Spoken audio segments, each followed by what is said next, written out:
Hey, this is Chris from Rekkid Talk, and so today I'm going to talk about my favorite songs from crappy albums, Volume 4, Hair Metal. And so notice it no longer has by my favorite artists on it because these aren't really going to be my favorite artists. They are going to be favorite songs from crappy albums. Volume 3 on Metal Gods, where I talked about Black Sabbath, Judas Priest, and Iron Maiden. That was one of my most popular by recent videos. So I'm following up with hair metal. And so what's going to be true about all three of the bands I'm going to be talking about today is when I was a teenager in the 1980s, all three of these bands put out an album that I liked. And then all three of these bands lost me with the follow up to that album. I liked their crappy follow up, which is the one I'm going to be talking about today. I don't have physical property, physical format, physical product of any of the records I'm talking about today.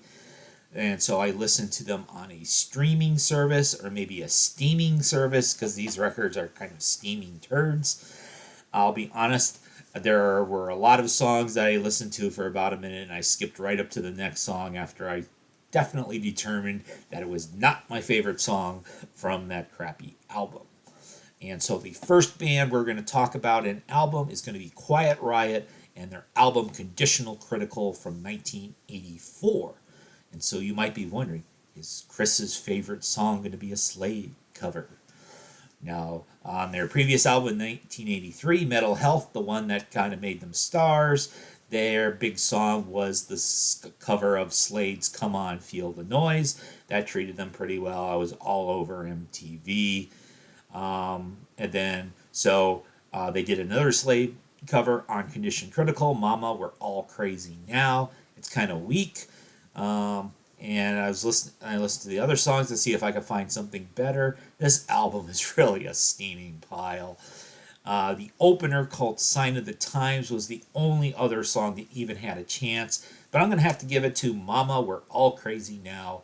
Even though it's the inferior of their two Slade covers, it's still the best song on Condition Critical. Next, let's move on to Motley Crue. And so, 1985, they came out with Theater of Pain. It was a follow-up to Shout at the Devil. Shout at the Devil was when Motley Crue was still a semi-cool, sleazy mix of glam and metal. And by 1985, in Theater of Pain, they became pop hair metal with the requisite power ballad that the dopey popular girls with the big hair liked, as opposed to just being a band that the heavy metal girls would like. So I didn't like Theater of Pain. Now, you may remember that just like Quiet Riot in their cover of Slade songs, there was a 70s cover on this as well, Smokin' in the Boys' Room by Brownsville Station. So maybe that'll be my favorite as well. So there's a song called Louder Than Hell, another song called Save Our Souls from Theater of Pain that I felt were good enough to have at least been second side filler on Shout at the Devil.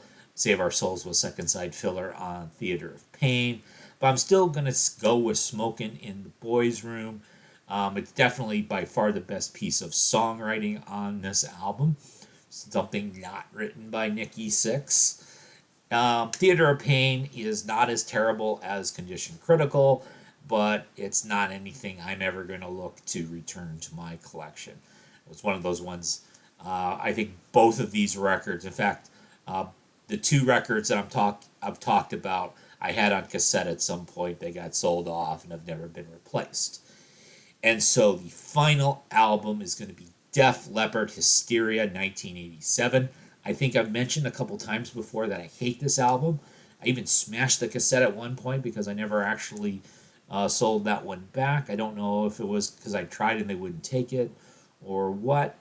And I'll be honest, there are several songs on the Hysteria album that I will not voluntarily subject myself to listening to again. So, for example, I did not re-listen to Pour Some Sugar on Me for the purposes of this video. Fuck off with that song.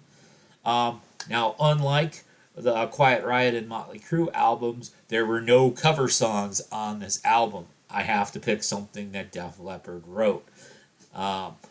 Now, I don't really feel like there were 7 different songs, including all 6 songs on side 1, that got released as singles because they played this album forever. It went like double diamond, sold like 22 million copies. By the way, I hate all of these songs more than I hate Pumpkin Spice. So, when I went to go re-listen to it, I decided I would just go ahead and skip up to side 2 with non-singles because I think I want to pick myself a deep death track. And so Gods of War is the lead off to side 2. I'm listening to it. I'm kind of remembering this song.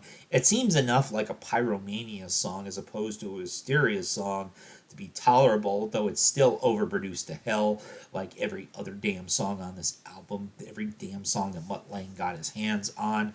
Why are all these songs so fucking long? And then, oh, for fuck's sake, there's like clips of Ronald Reagan and Maggie Thatcher speaking at the end, so fuck this song. I'm not picking Gods of War.